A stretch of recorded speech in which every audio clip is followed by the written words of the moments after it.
BGB সদর দপ্তরের নির্দেশনায় আমরা এসেছি বানিয়াচং উপজেলার সুজাতপুর ইউনিয়নে বাল্লা নামক একটি গ্রামে।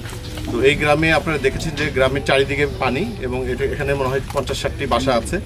এই গ্রামের মানুষজন কিন্তু গৃহবন্দী। তো আমরা আমাদের সহযোগিতা নিয়ে এসেছি, আমরা নৌকা নিয়ে তাদের দোরগোড়ায় এসেছি। আমাদের পক্ষ থেকে বা আমাদের বিভিন্ন ধরনের ডক্টর এসেছেন, আমাদের বিজিবি ডক্টর আছেন, একটা মহিলা ডক্টর স্পেশালিস্ট আছেন এবং 3 জন ডক্টর আমাদের সাথে আছেন। তারা বিভিন্ন রোগীদের ঘরে ঘরে যে তাদের সমস্যা যেটা আছে সেই সমস্যাগুলো সমাধানের ওষুধ দিচ্ছেন, প্রেসক্রিপশন দিচ্ছেন। একই সাথে এই বন্যা দুর্গত জেলায় পানির সমস্যা আছে, এখানে আমরা পানি বিশুদ্ধকরণ ট্যাবলেট বিতরণ করছি।